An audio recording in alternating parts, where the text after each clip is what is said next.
It has been a long time. Is this thing on? Yo, what's good? It's your boy Conrad. How you guys doing today? It has been one long time. It's been like 2 months since I last uploaded, and I am sorry for all of you guys that watched my YouTube before TikTok. And if you're from TikTok, what's goody? We kind of blew up. To kind of update you guys, we kind of blew up on TikTok. We're at like 85K right now, which is freaking insane. Blew up on a couple videos, and now we have a bunch of freaking followers on TikTok. So I'm trying to get a lot of them to come to YouTube because I love YouTube, and this is what I've been doing for the past like year, almost 2 years now. Some of you guys have been here since the start, so thank you so much for being like that. But if you guys are new to the channel, my name's Conrad. I make Supra and car content, just DIY stuff. I do most of the things on my cars except for welding and stuff on myself. I do powder coat, I do all that stuff. We're currently in the middle of, not in the middle, we're at the end stages of my turbo build. And yeah, let me update you guys on how the turbo build is going. It's almost done, and it's pretty insane. I think the last thing you guys saw was, I think my valve covers weren't powder coated, and I think my turbo wasn't even on. So pretty much all that's done. I literally need to do two things. I have a sensor that broke and a lower radiator hose, and then I guess a third thing is my battery location. I'm almost done with that. I just need to paint and rivet the holes, and then we'll be finished with that side. So almost done with that.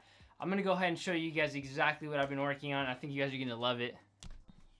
There she is, beautiful baby. Don't look at my garage in the bottom because it is freaking messy. But let me show you guys exactly what we've done.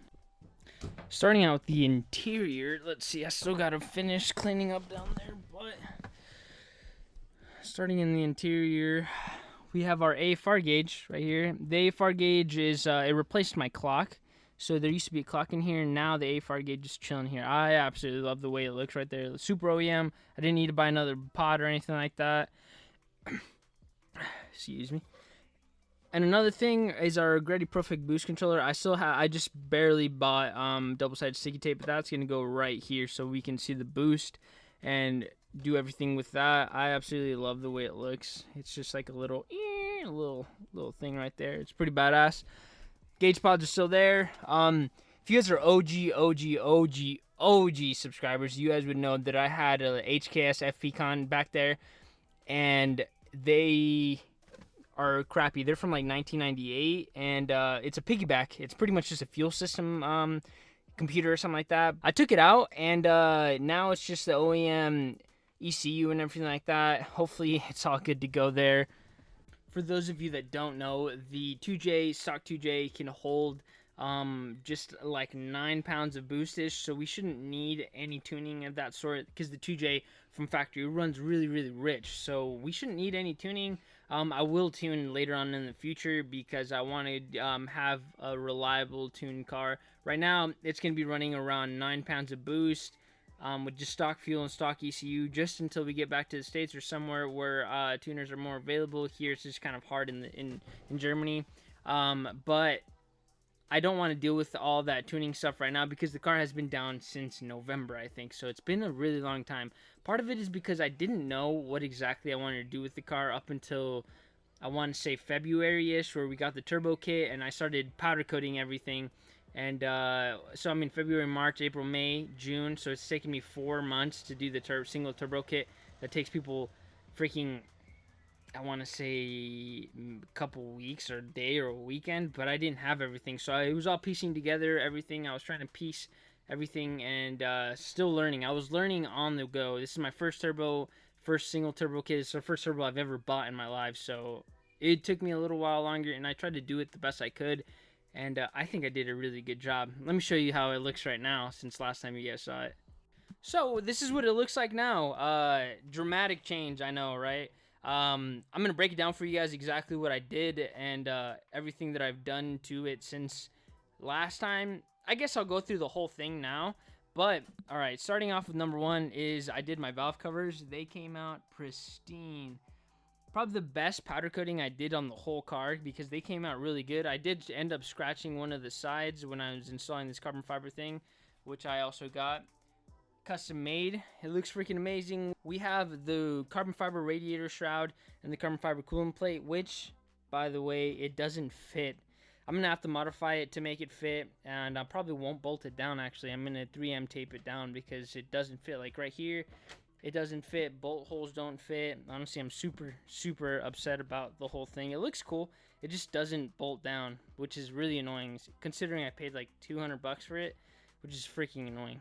Also, we finished my catch can lines. They are from Color Fittings.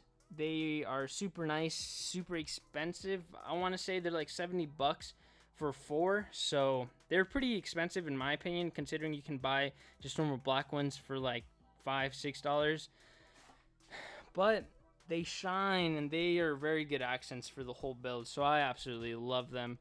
I had to actually make this hose, and I didn't think it was gonna make it, but it came out good. They come out through the bottom down here, and they connect right here. This is bolted down, so this is super steady. I am gonna try to get black little what are they called? Freaking what are they called? Freaking filters. Yeah, filters. Yeah, I'm brain dump. But yeah, filters for this, because I think it's an eyesore because they're green, and it's literally the only green thing in here. So definitely need to change that. Also had the Ready Perfect boost controller that's wired up. I have one more vacuum line that I have to run all the way around into the intake manifold, so that'll be later. It's just one little thing that I have to do. We also, as you guys can tell, the turbo is pretty much good.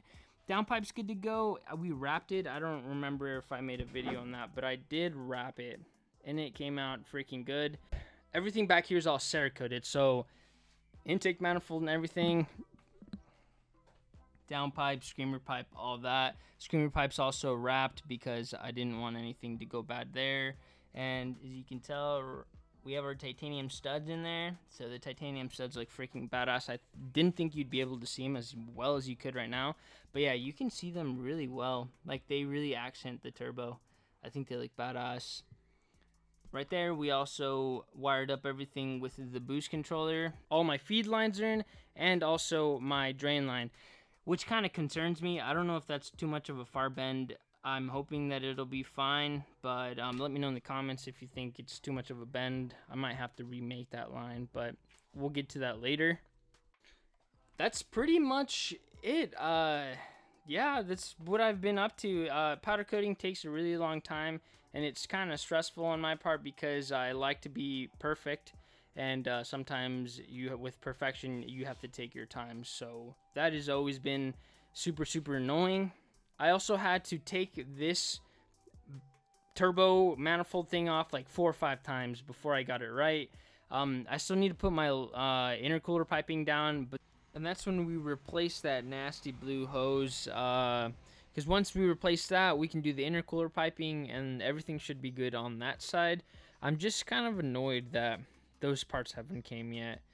Like, come on. Yeah, that blue pipe, I guess lower radiator hose, really bugs the crap out of me because everything is super purple and black, and then, except for, I mean, these boys, but everything else is purple and black, and then that looks really crappy. But, I mean, it'll be here soon. It's actually in the mill, so we should be good to go with that, hopefully within the next couple of days.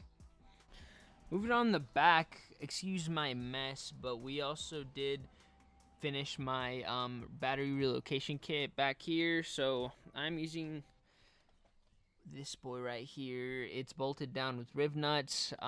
My ground is right there. Fuse, it is actually a switchable fuse, so if the fuse ever goes out, that will just pop. So it'll pop like that, and then if I ever need to put it back, I just pop it back in there, and it's good to go.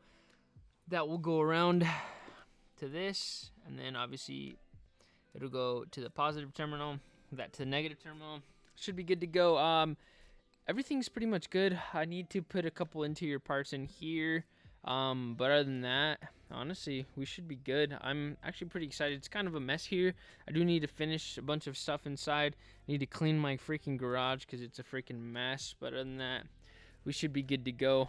This battery relocation was kind of a pain in the butt because I really didn't know what I wanted to do in the battery tray. I will not be running this battery for long. I'm I'm gonna go with, I think, an Odyssey PS, I think 1200 or 950, I can't remember, but it's an Odyssey battery. It's a lot smaller than this, so it should be able to clear all of this and should have the OEM look kinda.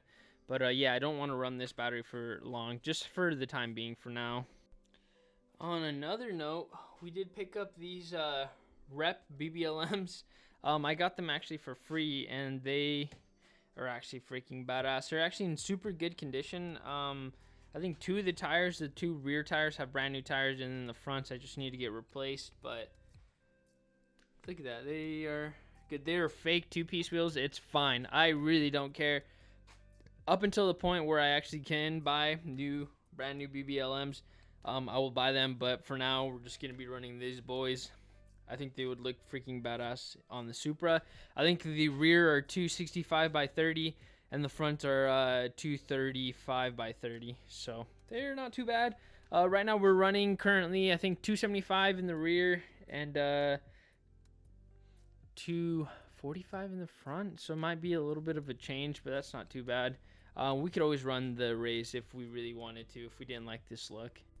So actually, I will give you guys a sneak peek on my new car that I picked up. It's freaking badass. It needs a couple things. It needs I need to replace a couple hoses and this and that because it's leaking. I need to get it registered properly. But it is freaking badass. I absolutely love it. It's great. Let me show you. This is my new to me 1987 E30. This thing is freaking gangster. It is in I think it's slate gray, I want to say, but yeah, the paint on this car is freaking amazing. It just recently got painted, probably within the last year, and look at that. Fitment's pretty clean. Interior is full leather, but I will be doing a full review on this car once I get it registered. But yeah, it's a quick overview of my E30. It is a 4-door. I love the 4 doors. Don't at me.